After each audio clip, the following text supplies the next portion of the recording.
Assalamualaikum warahmatullahi wabarakatuh. Jumpa kembali dalam video pembelajaran ekonomi untuk kelas 10. Pada video kali ini kita akan mempelajari tentang permintaan, penawaran, dan harga keseimbangan.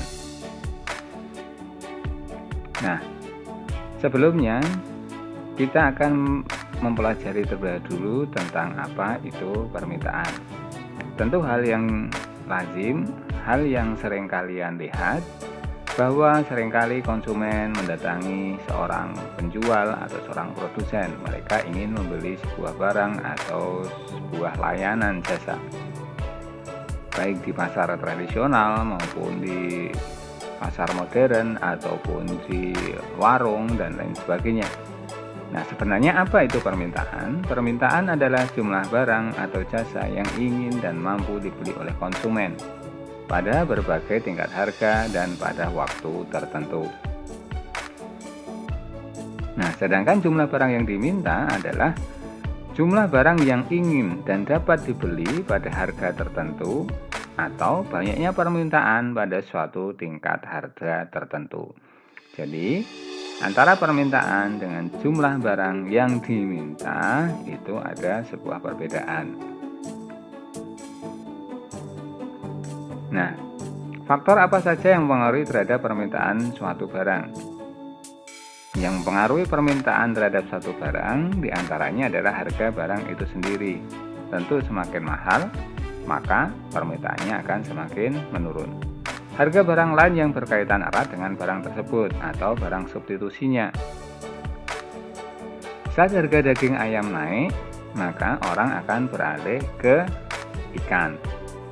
Nah, tentu harga ikan akan mempengaruhi dengan harga daging ayam, atau sebaliknya harga daging ayam akan mempengaruhi harga ikan atau mempengaruhi permintaan dari kedua barang tadi.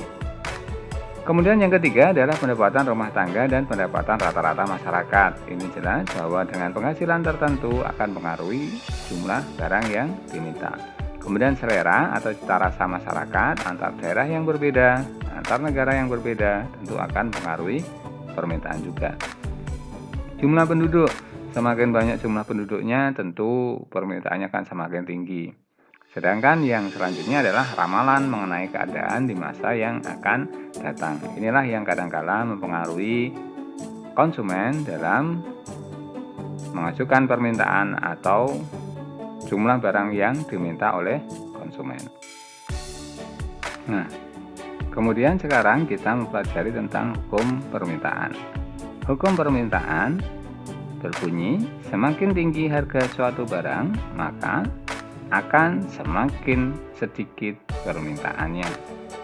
Atau semakin rendah sebuah harga barang, maka akan semakin tinggi permintaannya. Sateri Paribu. Nah, di sini menunjukkan bahwa hubungan antara harga dengan jumlah barang yang diminta atau permintaan berbanding terbalik. Semakin tinggi harga sebuah barang, maka permintaannya akan semakin menurun. Dan jika harganya semakin menurun, maka permintaannya akan justru semakin meningkat. Sateri Paribu artinya faktor-faktor lain selain harga dianggap konstan atau dianggap tetap. Faktor-faktor lain itu apa? Faktor-faktor lain yang sudah saya sebutkan pada slide sebelumnya tadi. Nah, kalau kita bicara tentang kurva permintaan, apa itu kurva? Pada bab tentang permintaan, penawaran, dan harga keseimbangan ini, kita akan meminta bantuan pengetahuan kalian tentang matematika, khususnya untuk pengetahuan kalian tentang fungsi linier dan kurva garis lurus. Apa itu kurva? Kurva adalah kurva yang menunjukkan sifat hubungan antara harga suatu barang tertentu dengan jumlah barang yang akan dibeli oleh konsumen atau pembeli. Jadi kita gambarkan secara matematika. Maka kurva permintaan dari berbagai jenis barang tadi umumnya akan bergerak dari kiri atas ke kanan bawah, kiri atas ke kanan bawah. Kemudian kita perlu memperhatikan tentang fungsi permintaan. Apa itu fungsi? fungsi seperti halnya yang pernah kalian pelajari di matematika, yaitu Y sama dengan MX plus C. Y sama dengan MX plus C. Cuman di dalam ekonomi kita akan rubah menjadi fungsi dengan notasi yang berbeda, bahwa Q sama dengan A min B kali P. Q itu adalah kuantiti atau jumlah barang yang diminta, A itu konstanta, B itu adalah gradien atau kemiringan garis, kemudian P adalah price atau harga. Gradien pada kurva permintaan ini adalah negatif. Kenapa negatif? Karena tadi hubungannya terbalik, bahwa jika P naik maka Q akan turun. Jika Q turun maka P akan naik. Maka gambarnya akan menurun dari kiri atas ke kanan bawah.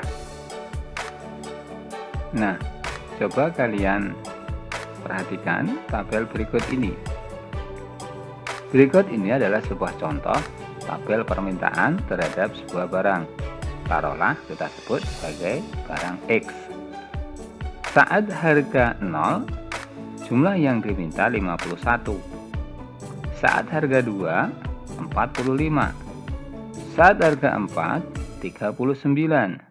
Saat harga 6, 33. Saat harga 8, 27. Saat harga 10, 21. Begitu seterusnya. Nah, apabila data di dalam tabel ini kita gambarkan menjadi sebuah kurva, maka akan tergambar seperti di sebelah kanan ini. Untuk sumbu yang vertikal kita sebut sebagai P atau price. Sedangkan untuk sumbu yang horizontal kita sebut X atau sering disebut juga dengan Q, kita sebut sebagai jumlah barang yang diminta. Kita ambil dua titik sebagai sebuah contoh. Titik yang pertama adalah jika P 10 maka Q 21. P 10 maka Q sama dengan 21. Maka kita ketemu titik A. Pada titik B misalnya kita ambil sebuah contoh. Saat harga 14, misalnya di sini 14, maka jumlah barang yang diminta berjumlah 9. Nah, kemudian kita ketemu titik B. Titik A dan titik B kita hubungkan dengan sebuah garis lurus, sehingga akan ketemu garis lurus seperti ini. Nah, pada titik ini yaitu saat nilai P 17 maka nilai Q sama dengan 0 di titik ini. Kemudian saat Q 51 maka nilai P nya sama dengan 0. Inilah yang disebut sebagai kurva permintaan terhadap barang X. Nah, sekarang kita akan mempelajari tentang pergeseran kurva. Pergeseran kurva terjadi karena terjadi penambahan jumlah barang yang diminta, atau bergesernya itu karena terjadi perubahan pada faktor-faktor selain harga. Nah, misalnya kurva yang pertama sekarang itu posisinya di posisi D1. Posisi D1. Jika permintaannya bertambah, maka kurva akan bergeser ke D3. Jika permintaannya juga bertambah lagi, maka kurva akan bergeser ke D4. Namun jika permintaannya berkurang, kurva akan bergeser ke D2.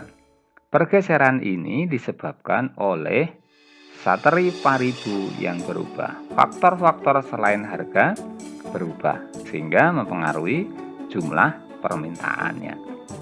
Akhirnya tentang permintaan. Untuk lebih jelasnya lagi, silahkan kalian pahami, kalian baca di buku teks yang sudah kalian miliki. Sekian, mudah-mudahan bermanfaat. Assalamualaikum warahmatullahi wabarakatuh.